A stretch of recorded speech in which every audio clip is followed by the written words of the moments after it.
What's up, guys? Welcome to your 10th Android tutorial. No, 11th. My bad. 11th Android tutorial for the new Boston, again with me, Travis. What we're going to do in this tutorial is basically set up some resources and then set up a background image for our splash screen that we're going to create. And basically I want you guys to create some sort of background image, and it doesn't have to be perfect, like the dimensions. I'm not positive exactly which dimensions you guys will want to use. What I used for this image, I believe, was 400 by 600, and then just create something simple. It doesn't have to be beautiful or anything. Obviously this one's pretty sketchy. I just copied this off the New Boston website and then put a black background for the most part. And then make sure when you save it, it's all lowercase, and save it as like a PNG. So again, make sure the name is all lowercase. And then also you guys want to create maybe a sound that you might want to put in for application, because we're going to add a sound as well. Make that MP3. Again, make sure everything's lowercase. Otherwise you're going to get some problems. So I created both a sound and just a quick wallpaper. And what we're going to do is basically put those in the right place that we're going to need so we can use them in Java and XML and all that good stuff. So I'm going to open up my Finder, or basically, my computer or whatever. And within here, I saved it again, the project or workspace, under Documents, and I called it the New Boston. And then we set up our project called the New Boston as well. And then we have a resource folder, and here's our drawable. That's where we're going to drag and drop this image into, our drawable high def, or basically high density per inch folder. And that's good. You can do 3 different resolutions if you guys want. I'm lazy, so I'm not going to. The other thing we want to do is do our splash or our sound into our RAR folder. And again, if you guys don't have a RAR folder, you want to set that up. Not too difficult. And there we go. We basically added resources to our project now. And again, you guys might have wanted to just drag and drop them into this actual folder.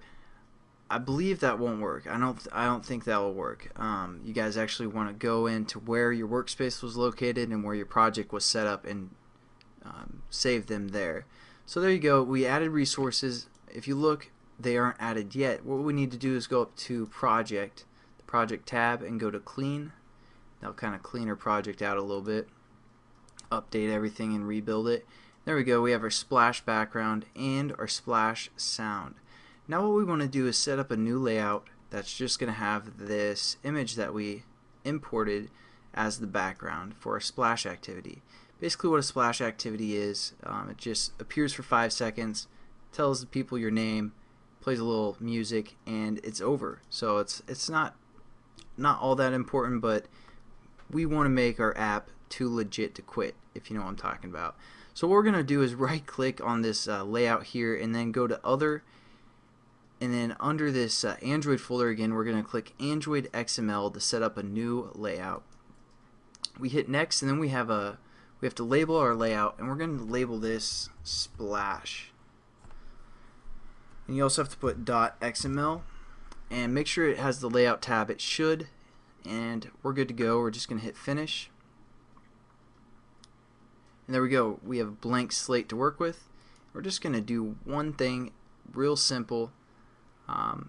Again, we're just going into the code section. We're just going to set up this linear layout, have the background image be that resource we just added. And you guys are probably wondering, what's this match parent? Basically, it's pretty much the same thing as fill parent in this case, so you won't have to worry about it. I mean, we can change that to fill parent if you want. So basically it's going to take up the whole screen, and then we want to use the Android code called background. I wasn't completely positive, but anyways, it's called background. And then how we reference it, we're going to say @drawable. Well, let's just do it this way. Hit equals, and then @drawable / and then our actual image name. Again, you guys if you guys didn't label these properly, if you had like a uppercase letter, it's gonna mess up your project, then you're gonna get all confused. So make sure those are lowercase, and then clean your project again. So then we're going to say @drawable and then splash undercase background is what I labeled my background image as. And if you put the PNG or the extension, you're going to get an error as well. So you don't want to put the extension on when you're referencing your your drawable folder. Now we're just going to save it and check it out. Looks pretty fantastic if you ask me. So that's a quick tutorial, basically how to set up a new layout and use the background function from the Android, and also get some resources in our project. So thanks again for watching, and I'll catch you guys in the next tutorial. Have a good one.